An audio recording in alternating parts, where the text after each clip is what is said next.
Thank you, Acting President, and not surprisingly, I join with my crossbench colleagues in opposing this motion. And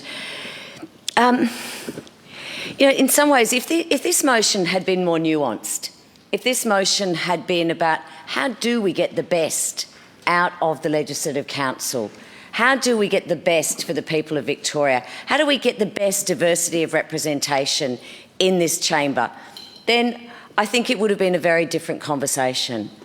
But to push it in, and in the tone and the way that this was taken, in the fact that for some reason, under the current system, because of the current system, many of us are undeserving in being here. And that's really what this motion goes to, that we do not deserve to be sitting in this chamber. Now, that is not the case.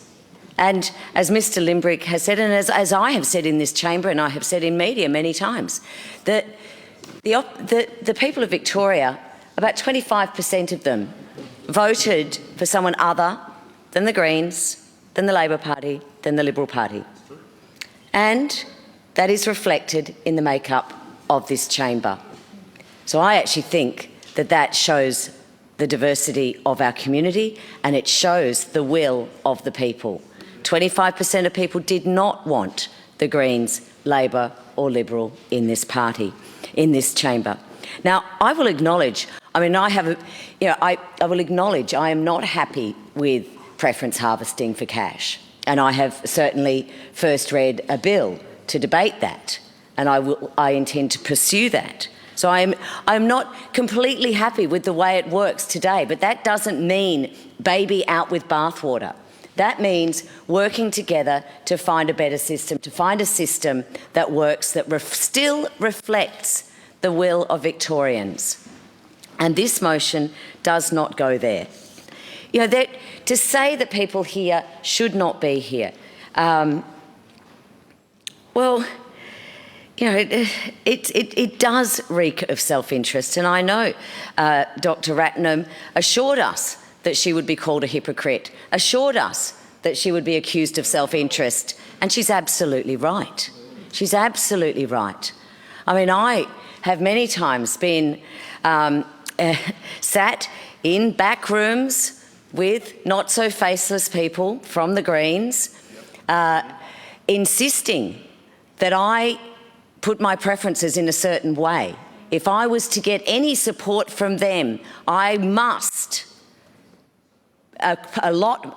allocate my preference in the way that the Greens saw suitable. And in fact, because I denied that in the 2018 election, they preferenced against the Reason Party everywhere they could. Everywhere they could. In fact, they tried their hardest to ensure that I was not re-elected here. I'm pleased and that it was not successful. It was not successful. It certainly has, I think this motion certainly has provided a catalyst for Mr Drury to come and visit our Parliament, and I've seen him doing the rounds and knocking on the various doors, and I don't think it was about any of the bills that we'll be debating this week. I suspect it was about something quite different. But the way that I go towards trying to change that is actually introducing legislation. Again, we have a motion here that is self-serving but doesn't go anywhere. It doesn't go anywhere to achieve anything. It doesn't change the Electoral Act. It doesn't even try to change it. It basically says, there should be more of us, you guys shouldn't be here, please discuss. Well, I think quite formidably, the crossbench has discussed it. And there's been a few drop mic moments, and I would like to certainly compliment Mr Barton on his contribution here. It was passionate, and it's the reason we so admire and appreciate his presence in this chamber. As we have all said, we don't all agree with each other. In fact, I think this would probably be one of the very few times that the majority of us agree with each other. And before Mr Quilty accuses me of self-interest in this regard, and I would say that I don't think it's self-interest. I actually think that we are doing some really good work. We are actually going and sitting at the table. We are not the government. We recognise that. We are not even trying to be the government. But what we are trying to do is nudge and advocate on behalf of our constituents, to advocate on behalf of the platforms that we went to the election on, the platforms that we were elected on. And I look around this chamber and I look at my crossbench colleagues and I see that they have done exactly that. For me, when I was elected in 2014, it was voluntary assisted dying. That was the first thing I put up in this chamber, and we're now heading to 2 years of that being operational in this state. Supervised injecting room, drug law reform, a whole range of issues that the Reason Party has brought to this chamber and has affected change. And that was probably not, some of those policies were not things that the government was necessarily going to travel down regardless.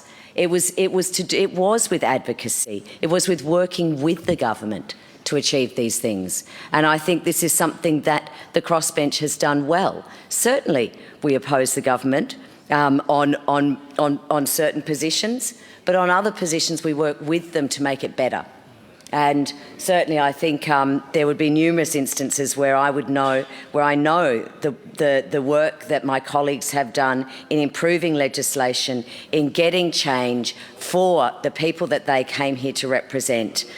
For me, I represent the people of Northern Metro, but I also represent the people that voted for the Reason Party, not just in Northern Metro, but across the state. And I am proud to do that. I don't support this motion, and sadly, I do think it is hypocritical, and I do think that it reeks of self-interest, and I actually will stand by this, and I think that this is somewhat of a stunt. There were so many other things that the Greens could have brought to this chamber in those 2 precious times that we are allocated to lead debate. But we're not talking about deaths in custody. We are talking about a group voting ticket. I oppose this motion.